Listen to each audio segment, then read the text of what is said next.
I'm about to invite up the moderator of this next fireside chat with incredible world-class athletes to discuss really world-class athletes investing in health innovation. And as you welcome them to the stage and meet Wayne, I want you to understand one really important thing. StartUp Health got its start with a investment from Wayne and his partner, late partner Ian, way back in probably 8 or 9, 10 years ago. But more importantly, he was one of the first venture firms, actually the only venture firm investor in StartUp Health.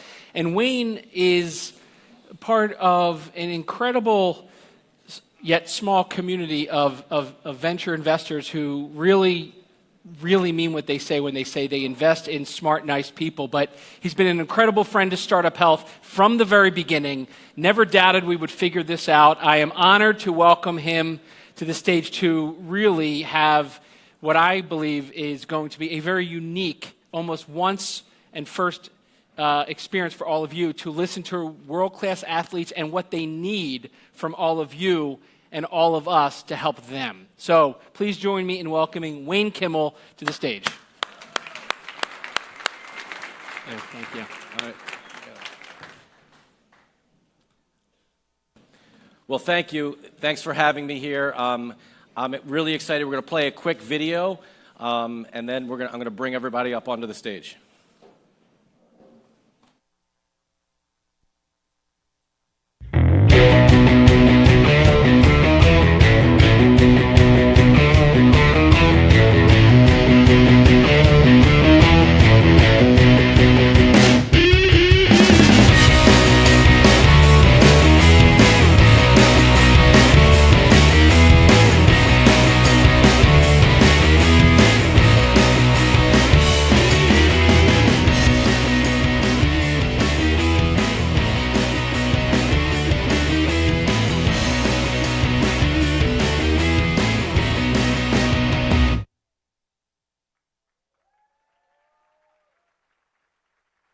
What more can I say after something like that? I mean, it's really going to be awesome. We're going to bring up these great athletes. We're going to talk about what's happened, what they go through in the locker room beforehand. We'll start to try to get some information like what do they really think about? What are they interested in? What are some of their philosophies? And what do they do on the court, off the court, on the beach, off the beach? To sort of think about why they're here today, why they're so interested in meeting all of you, the entrepreneurs, the ones who are changing the world, the people that are trying to make things happen. That's why they're all here today. So first, I'd like to bring up Andre Iguodala. Andre, just to give you a little bit of background, grew up in Illinois, went to University of Arizona. Thanks for coming up here. Went to Arizona, was drafted by the Philadelphia 76ers, which is my hometown team. You know, now here with the Golden State Warriors, won 2 championships, MVP of the finals, played in the Olympics and won a gold medal. And now, may as well bring in, and also I should mention, met Andre this past summer at the incredible summit that he put on with Steph Curry called the Players Technology Summit, which was absolutely incredible, and maybe we'll touch a little on that as well. But now we're going to bring up Kerri Walsh. Kerri Walsh Jennings. She grew up in San Francisco, so this is our hometown. Good to see you, good to see you. And won 3 state championships while she was here in high school. And then went on to play at Stanford. And how many times did you win there? 2, 3 times? Not enough. Not enough, yeah. That's what it's all about, right? And then, played professional, has won 3 gold medals, a bronze medal, and you got more coming, right? Hopefully more. You've been in 5 Olympics. It's incredible. Thank you. And now, I'd like to bring up my partner at 76 Capital and incredible baseball player, Ryan Howard.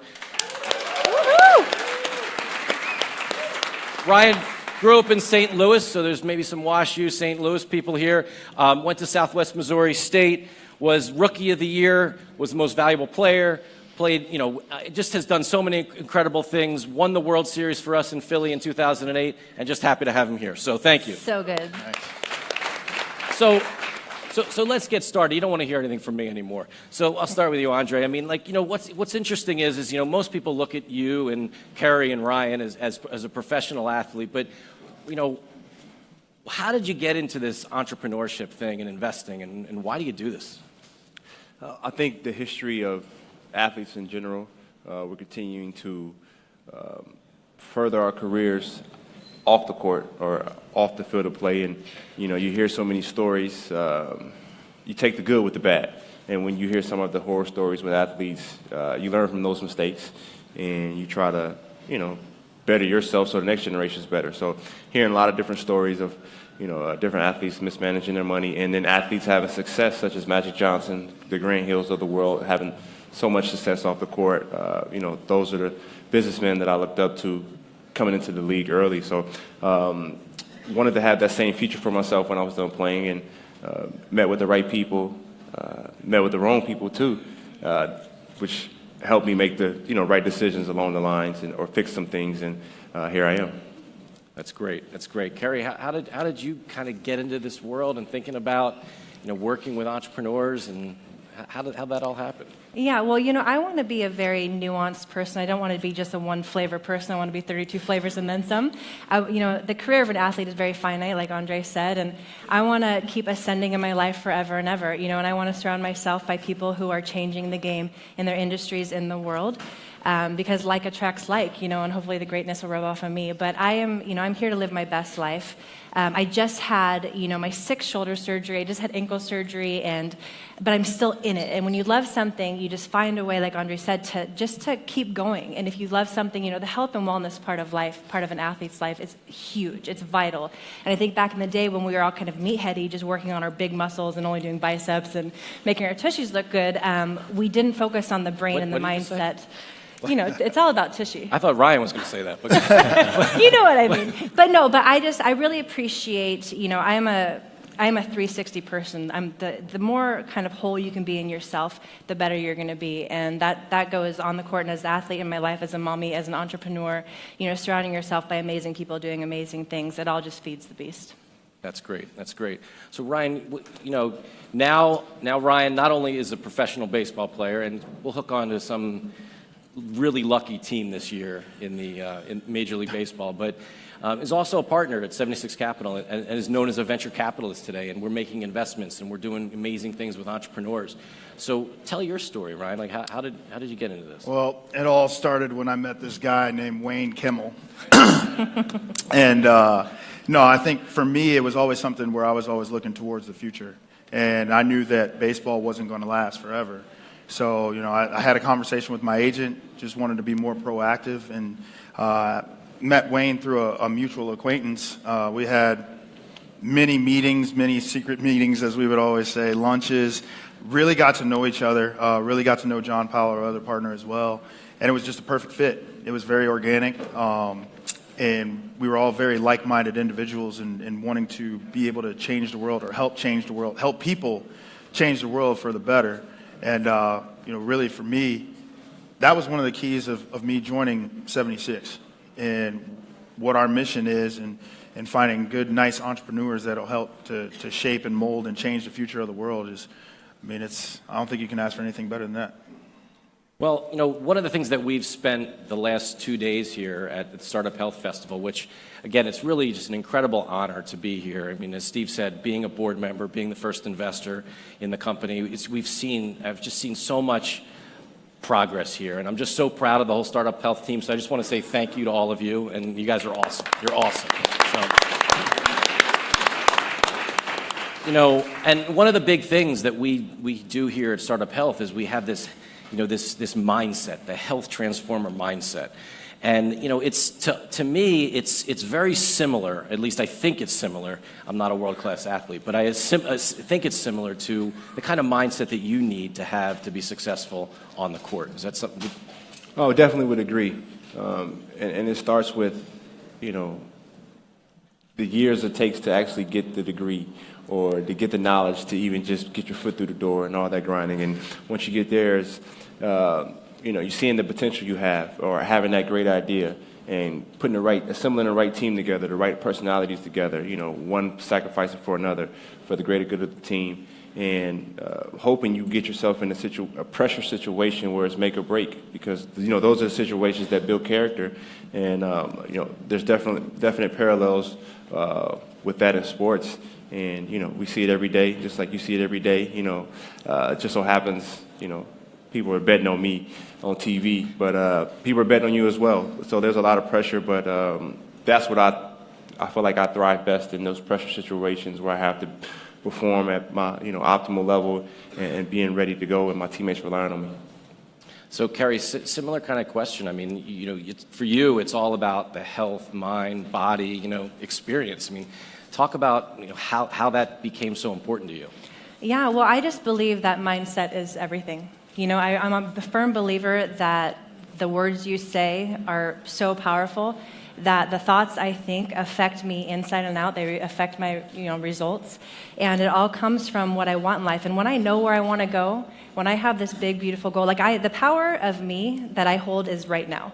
It's not in the future, it's not in the past, it's right now. But I need to have these big goals and dreams, and that gets me motivated every single day. And when you're chasing huge goals and dreams, when you want to be a game changer and shake the world, the bigger the dream, the bigger the obstacles that are in your way sometimes.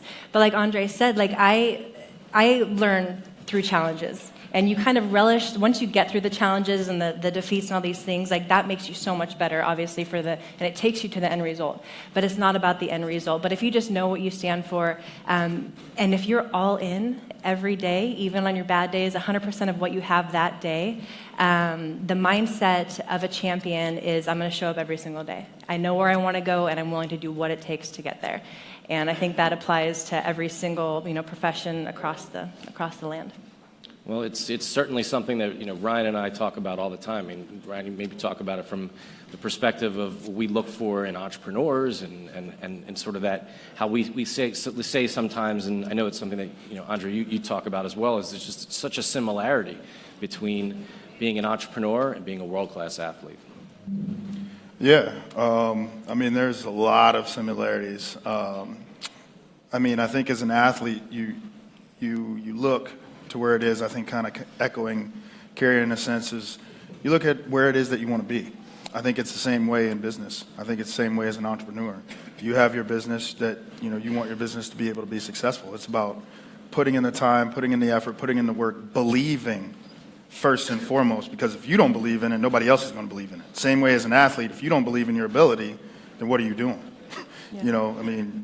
We play these games. We would play our sports. Oh, there it is. A little activity there. We play our sport to be champions, to be the best at what it is that we do. Otherwise, it's why are you here? And I think it echoes the same sentiment in business, to where you want to be a champion in your business. Otherwise, what are you doing? What's harder, being an entrepreneur and athlete? Right. Being an entrepreneur times a million, no? Yeah. Because I'm accountable to myself, and my performance is all on me. Being an entrepreneur, whoo, goodness. Well, is there some example that you can kind of maybe think of in your career where it was really like mind over body, or that just you were able to sort of just say, oh my God, you just willed yourself to do something? I think training the week after you win a championship. Yeah. It's like, what's the point? Back to back, baby.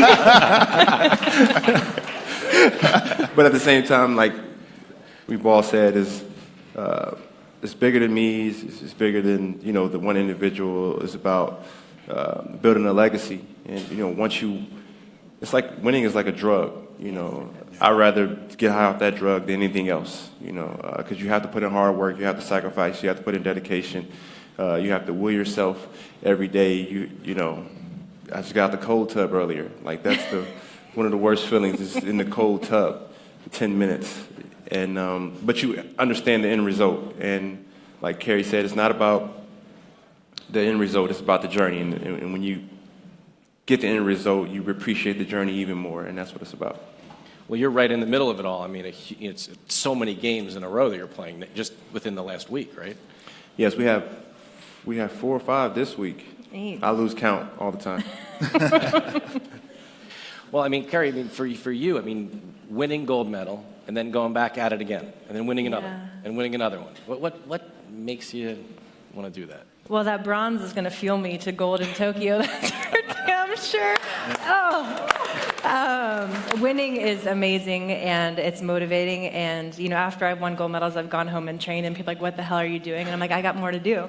But it is at some point you're like, "What the heck am I doing?" But I'm in it because I love it so much. And I was just saying earlier, my mission as an athlete right now in the sport of beach volleyball is to leave the sport better than when I came in. And if I were to leave today, I wouldn't be able to say that. It's more a hobby than a profession right now. And, I still want to dominate. I want to win gold medals. I want to win on the way to winning gold medals. But I also want to grow my sport into a true profession with the likes of MLB and NBA and UFC, because our sport is rad, and getting kids out there moving and giving, I remember my first sport that I fell in love with was the Warriors. I grew up in Saratoga, just down South Bay. Go Mitty, yeah. Chris Mullin days, Tim Hardaway days, and my first aspiration was to be the first girl in the NBA.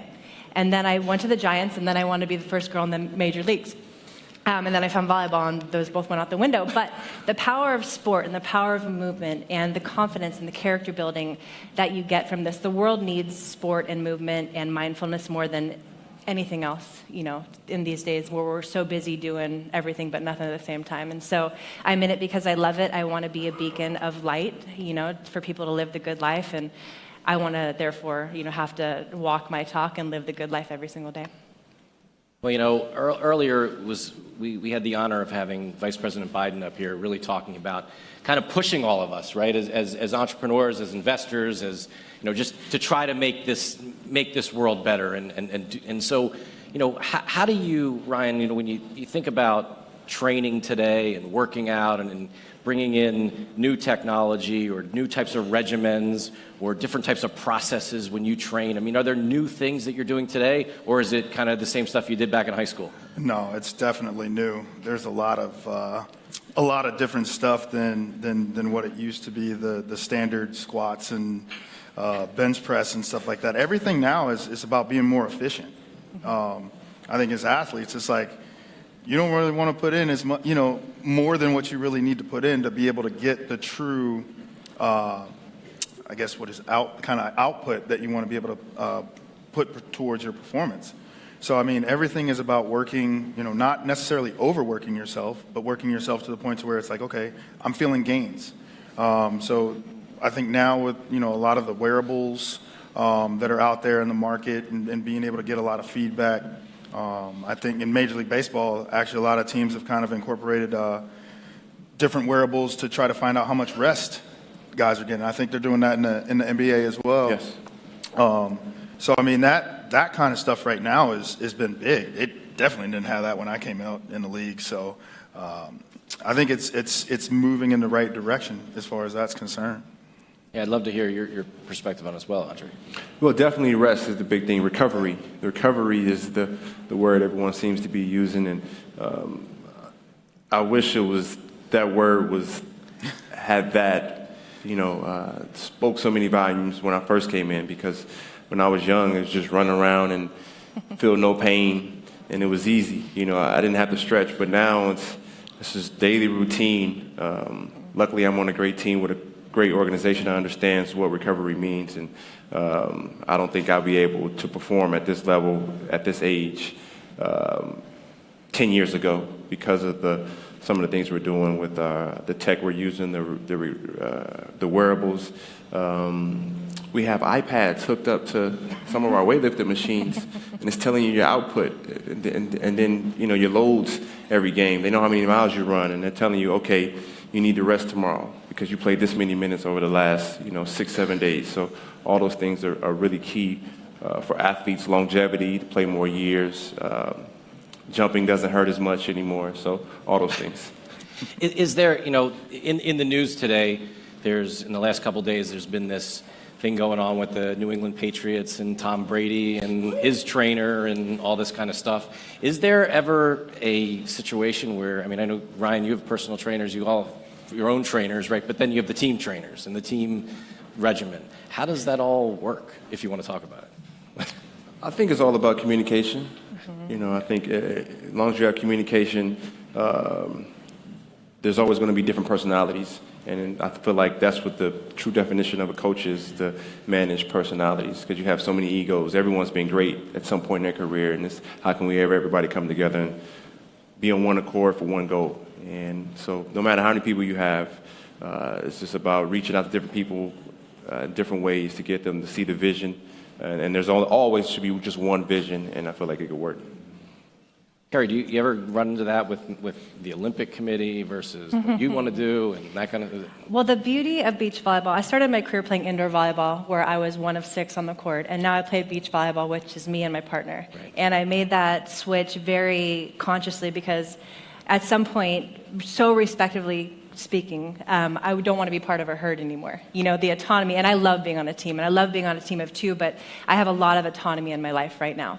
And so what it comes down to is being accountable to myself, to my teammate, to my coach, and it's a collaborative effort. I think the mindset and the paradigm has shifted to like a coach being a taskmaster to, you know, kind of the Pete Carroll, Steve Kerr model of working together, treating each human as a human, you know, and that therefore you'll get better output from your people. So for me, I don't have to deal with that, which is really nice, and it's more of I have to find a way to push myself really hard every single day because I don't have people behind me cracking the whip, which is what I want in life. You know, I want it to be all internally driven for sure. But for me, you know, I am turning 40 in August. Sustained excellence is what I'm all about, and I didn't want to ask you your age when you call yourself old. She says she's turning 40. But, I know, right? yes. Oh my God. Sorry, but you know, we're here and we're talking about health technology, and for me, Gotta go work out. Yeah. part of me is going more primal back to I just want to move cleanly and efficiently, and I want to work smarter, like Ryan said. But also, I want to take advantage of all the technology out there. You know, and one of my favorite modalities right now is PEMF technology, pulse electromagnetic frequency. Is Andrew Luce here? I just partnered up. There we go. So I am addicted to this technology, and it goes in, it's just electricity, it's frequency, and it's allowing my body to heal at such a rapid pace, and it's something that I can do at home, that I can, again, be autonomous in what I'm doing in my life, and it serves everything that I want to be. I want to feel good in my life. I want to feel, you know, powerful when I compete and perform. And so I'm such a hippie at heart. I grew up near Santa Cruz, and I love peace, love, but I also love the technology part of it, and the merger of both is extremely powerful.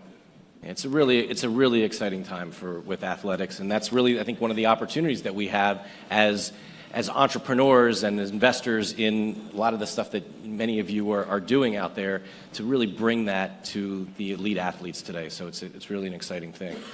You know, Ryan, I think one of the things that really surprised me when we first started getting together was the conversations that you told me that you would have with your teammates or other players in the league about investing, about entrepreneurship, about tech. And I mean, this is a conversation in the locker room and in the clubhouse. Yeah.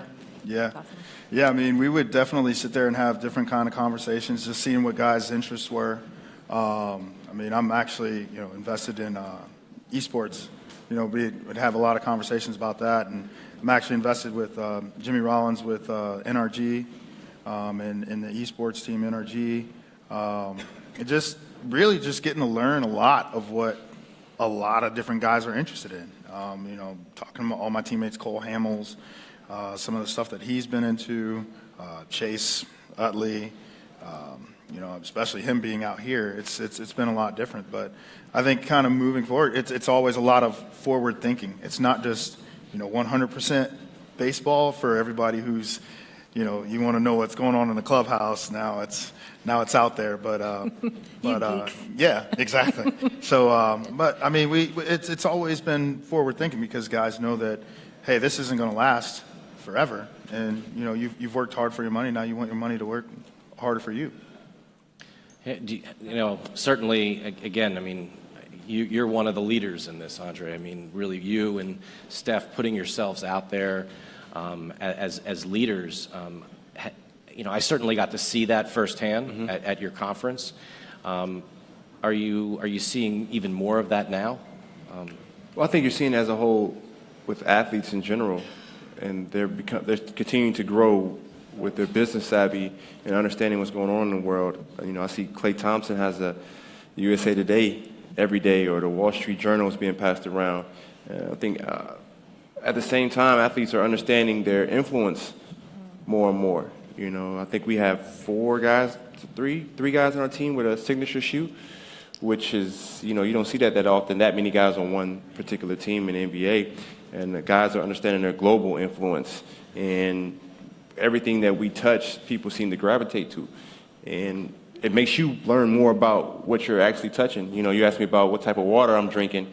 And, with certain athletes who have a big influence, they're drinking the water and everyone's buying that water. And they're like, wait, there's more, there's business behind this. But then they're looking deeper into what's the right type of water for them. So it increases your learning curve as well, and want to know more about what you're bringing into your body and what you're intaking and what's around you and what's in your world. And the more and more you're searching for bigger and better things, the better the person you become. But the influencer in you will make other lives better as well. Yeah, I think it's interesting you're touching on the influencer side of things. Ryan and I are also partners in a company called Rubicon Talent, which one of our clients is Kerri. And it's interesting, talking to our guys at Rubicon who run the company and hearing them talk about you and how you certainly pick the companies that you want to be involved with, because they have to also line up with your values and what you care about. Yeah, that wasn't always the case, certainly. At some point, earlier in my career, I certainly had to justify a relationship because I had to pay the bills. And I would see the best thing in this partner, even if it was largely not an authentic fit. But these days, I really value the influencer role for me. I love that little kids kind of look up and aspire, because I remember being that little kid looking up and aspiring. And so it makes me more accountable, and it's a beautiful luxury to be selective. I don't have a lot of people knocking on my door, but it's really powerful, and it's really empowering to myself as a woman, as someone who wants to live a meaningful life, to say, you know what, thank you, but no thank you. You don't go through my filter cleanly. Because again, I want to live my best life, and I want to shout from the mountaintop. When I find something I love, I want the world to have it. The most beautiful thing, and one of the most beautiful things in my life, is the access I have to amazing people. Like, look at this panel I'm on. This is ridiculous. And I have access to this technology that is changing my life. And, I get this like kind of a first comer, and I do want to be part of the filter and get it to the world. And I know we're going to talk about moonshots in a little bit, but my moonshot would be to help people transform their lives, because they're autonomous within their lives and the choices they make and the habits they have.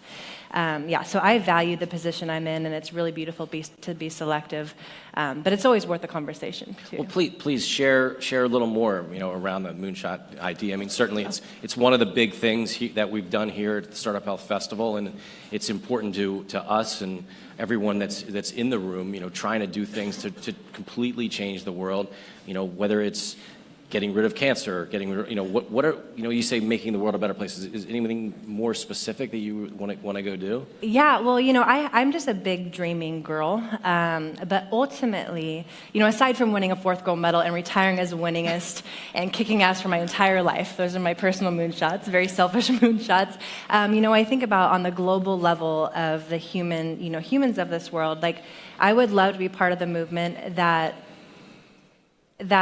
has people looking at food as the first medicine. Nutrition is medicine, so we have less reliance and ultimately less need for a festival like this. But this festival, instead of being life-saving, becomes transforming and enhancing. So we just live a healthier, more well-balanced life, and I would love to steer people in that direction. Because, the time is now, and we have, this world is full of abundance, and we're going to pick and choose what to eat and what to fuel ourselves, whether it's social media, news media, whatever's in front of us is what's going to consume us. And so I would like to be part of the clean eating, all love, take care of business model. I like that. So, Andre, how about you? Is there a certain thing that you, kind of a moonshot that you think about? It's interesting because Kerri just kind of touched on a piece of it, but just empowering those that come from the same setting that I come from and having a deeper understanding of who they are. And I've gone through the nutrition thing, or I'm still going through it, where I've gone vegan, and I found there is a such thing as bad vegan food, just as well as, just trying to get people to understand, like, this is who you are. We're all equal, but we're all built a little differently. Mm-hmm. So, there's things about me that, I can or can't do because that you could or couldn't do. And just getting kids to understand who they truly are deep down inside, and okay, I'm at risk for this disease, I'm at risk for this disease, this is the diet I need to be on. Okay, these are my strengths, and these are my weaknesses. And when you find your weaknesses, it's not saying you can't do something. It's just knowing that you have to put extra attention into that to turn it into a strength. And in turn, that builds, confidence. And, confidence is key, especially in my sport, because you see guys, that talent isn't but that much away. This guy is only this much better than this guy, but this guy might be on a totally different career path because of his confidence.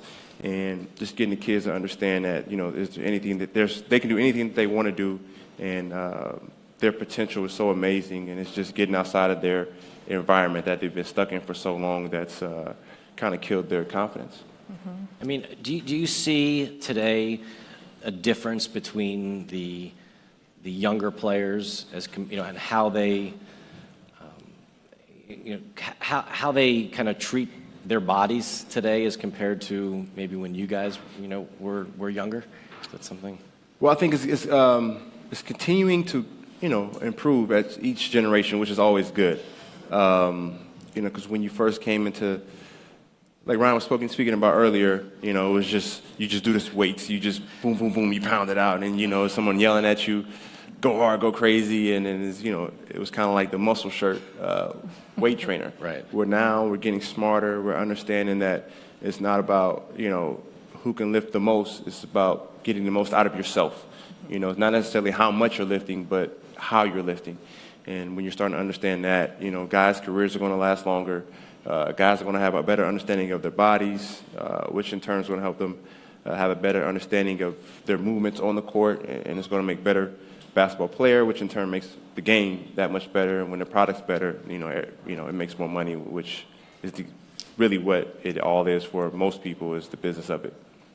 Well, kind of switching topics a little bit. I mean, you have a really great business partner in Rudy Klein Thomas, Mm-hmm. and you guys have invested in a lot of companies. Yes, right? about 20, 25, yes. So that's really impressive. I mean, Mm-hmm. it's really impressive what you've done over the last several years. Do you look at, when you make investments into these entrepreneurs, are there certain qualities or traits that you specifically look for when you make an investment? Well, I would have to say it's not actually about it's more about the entrepreneur than the actual product that they're trying to sell me, and just trying to get a feel for who they are as a person, what their vision is. Some people, their vision is to become rich and famous and, make a lot of money, but the people you meet who have a real passion for something, who really want to make a difference, or who has a great idea and is really passionate about becoming successful, not for the money, but because they have a great idea and they like the journey. We keep talking about journeys, not the end result. It's about the journey and working with some smart people and doing some cool things. Then, that's who I gravitate towards, are those who have a real passion for something and kind of have the same values that I do. Mm-hmm. That's great. I mean, Ryan, I think that's something that we talk about a lot, as well. I think that, is there something else you want to add to that? No, I echo what Andre said. You're, obviously the product is what the product is, but you're investing in the person. And, that person's going to let you know with that passion, especially being athletes, we know what it takes. We know, you've got to be 110% all the way in. And just like I said before, believing in what it is that you're trying to do. Because if you don't believe in it, how am I going to believe in it? So how does an entrepreneur get to know one of you? How does that even happen in today's world? It's... You can find me at 76 Capital. I'm out there, but no. I think venues like this, we're here, and I actually had an instance a little bit earlier up here in San Francisco where I went to a different event, and there was a lady. I was with KD. That's Kevin Durant for. I always abbreviate people's names a lot of the time. So we were at an event, and this lady was actually really nervous about trying to go up to Kevin Durant and try to, kind of pitch what her product is. And she was talking to me a little bit, and I said, look, you got to go for it. Because if you're in this moment right here, right now, the worst thing he can say is no. But you have to believe in your product enough to succeed, to be able to go and at least get it out there. And, she was able to go up there and, talk to him. I don't know how the rest of it went out. I just tried to give her the pep talk. But that was one of the things, for me that really, really felt good to be able to interact and to talk to this person, to be able to get her to understand, like, look, you got to believe in what it is that you're trying to build. Because if you don't believe in it, Kevin Durant's not going to believe in it. How am I going to believe in it? So you come up to me and the worst thing I can say is no. But you have to see that your business is going to succeed, whether Kevin Durant, whether Ryan Howard, whether Kerri, Walsh, Jennings, Wayne Kimmel, Andre Iguodala say yes or no. You have to see that, hey, it's going to succeed. You can be a part of it or not, but I'm still going to get to where it is that I want to get to. How about you, Kerri? Are there ways that people reach out to you and want to get you involved in their business? How do they find you? Well, through Rubicon, certainly, through my agency. But, I'm just going to flip it a little bit in that I'm launching a professional tour, for lack of a better word. And so I'm the one doing all of the outreach right now. And I am DMing, direct messaging people like left and right. And it's so crazy that, it almost they want to is talk shameful. to you? It's crazy. They all answer. Of course. But I'm reaching out to bigwigs. And that's how I met Andrew. It's just like I found his technology. And then I was just able, the world is so beautiful today. You can reach out. It's so small and connect with whomever. If you get an answer, if you get, yes, I'd love to talk, amazing. If you get a no, then, you didn't lose anything. You lost like 5 minutes. So I love the accessibility of people. For me, I'm pretty accessible. Yeah, we've got like 200 health transformers in here, maybe 400. They'll love to talk to you. Love to talk to you. Yeah. Well, So how do the world, call me. Exactly. Yeah. Exactly. So how do these 20, 25 entrepreneurs find you and Rudy? Yeah, I've had so many random ways that I've connected with companies, and it's like, how did I meet this company? And it's like different from how I met this one, different from how I met this one, and I invested in all of them. DMing on social media or business cards that I've had and I've had in my wallet that I'll usually pass on to my business partner.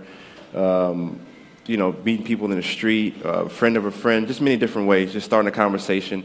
I think just having the confidence to, be able to relate to whoever it is you're approaching about wanting to partner up and wanting to do business with an athlete. But just being enthusiastic about it, being positive about it, try to have some parallels. I got a question for you. Are there any no-nos in the outreach? Either of you? Like, what's never do? If I'm with my wife, she's going to be so mad that I said that. It's true. My husband would do the same for sure. Yeah, it's real. Ditto. Private time is private time. Yes. Yeah. That's about it. That's it. Okay. That's about it. Well, let me ask you a couple quick hitters. We have a few more minutes, and then please, we have some time for some audience questions. But we mentioned this earlier, Andre. Is there a certain sports drink or drink that what do you like to drink? I'm all water. All water. Yeah. All water. Kerri? Boss? Is that what we're doing? Or who? Any Not kind. to put you on the I've been doing a lot of studying on water and the alkaline water. Mm-hmm. Some waters are not really alkaline, but they say alkaline. Mm-hmm. They're chemically altered alkaline. But Fiji's supposed to be good, and Eternals are really good water. So those two. But I like Voss. Voss is good. Voss is good. Yeah, not all water is created equal. It's crazy. It's true. What do you think, Very Ryan? true. Yeah, I'm water. I try to stick with water as much as I can. I can usually go with the Essential or like Fiji water. Yes. Yeah. Ryan, are you a morning or night person? I'm usually a morning person because I always get yelled at by my wife for waking up too early a lot of the time. So because she's still trying to sleep or whatnot. But I'm usually a morning person. I'm up when the kids are up.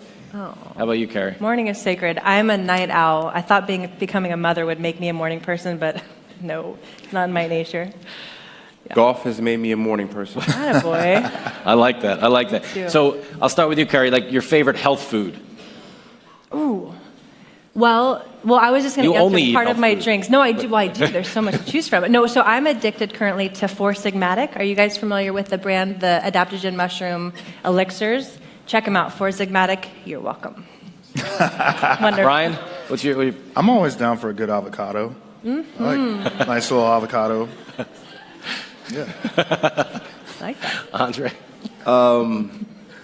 There's this shot at Urban Remedy for the information. It burns. It's cayenne, lemon. It burns. It must be Ooh, working. yeah. It's cayenne, lemon. Turmeric. Turmeric. No doubt. Turmeric? Ginger, probably. Yeah, ginger. There you go. That thing burns, but I gotta have that one. How about junk food? You eat junk food? Anything? Mexican food is, chicken Mexican's your salsa thing? is pretty solid for me. Ryan? Twizzlers. Twizzlers? Twizzlers. Yeah, all right. Ooh, Not yeah. even red I'm vines? down. No, no red vines. Twizzlers are plastic. Red vines like paste. I'm not a huge Twizzler guy. Me neither. I'll rock a good Snickers bar or maybe a Hostess cherry pie. Mix it up. Childhood favorite. I'll diversify. I'll diversify. How about a guilty pleasure? What kind of is there a certain guilty pleasure, something that things you buy, things you I buy everything, and it all makes me feel guilty. Shopping is probably, if there was a pill for it, I'd take it. I think I have too many sets of golf clubs. Yeah, I'm with you. They're on that. everywhere. Yeah, yeah. How many do you have? Three. Sets of I think the golf fifth set is coming in this Are week. you trying to be better per set? Have you noticed a change in the game at all? I'm getting better, but it's not the clubs. I just play. The more you play, you got to get better. Oh, yeah. I think I get yelled at. I'm kind of a car guy, so I like. That's kind of my guilty pleasure. I like. It's kind of the preview of the 76 Capital race team. Yeah, that'd be nice. That'd be nice.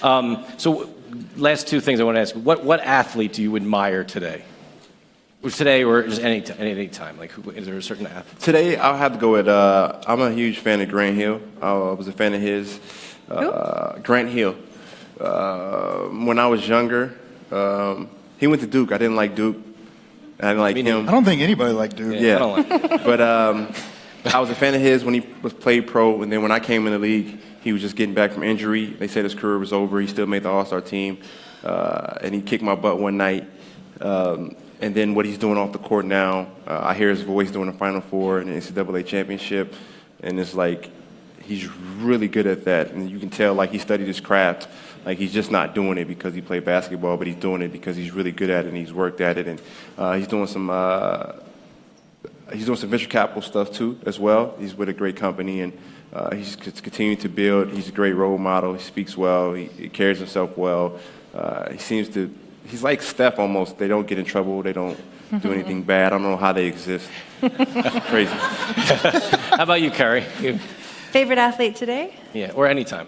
Goodness. Well, I think my favorite athlete of all time is Bruce Lee. Just his philosophy in life. He was so badass and so efficient and such a ninja. I appreciate that. Michael Jordan was my first and forever, for sure, because of his charisma and everything that made him up. Julie Foudy, on the female side, U.S. soccer, she is a leader, the epitome of leadership. She's just taking the bulls by the horns and getting girls active and empowering young women, and I think we need that. So she's one of my favorites. Ryan? I think there's a few. I'll go with a couple obvious. Michael Jordan was one. Magic, just kind of seeing what they were doing and how they were able to transcend the game of basketball, but also transcend themselves in the world of business. But the wild card.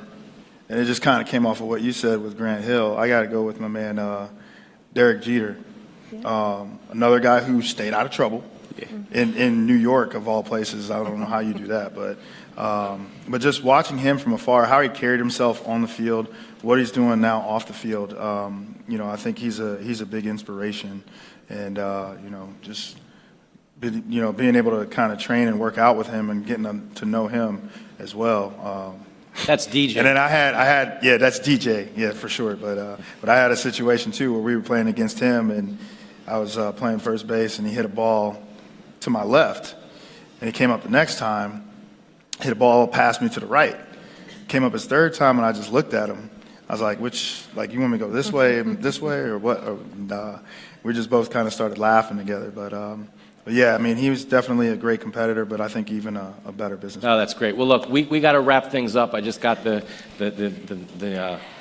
high sign, I guess. Exactly right. But thank you, Andre. Thank you, Kerri. Guys. Thank you, Ryan. Really appreciate it. Thank you. Great job, Startup Health. Thank you.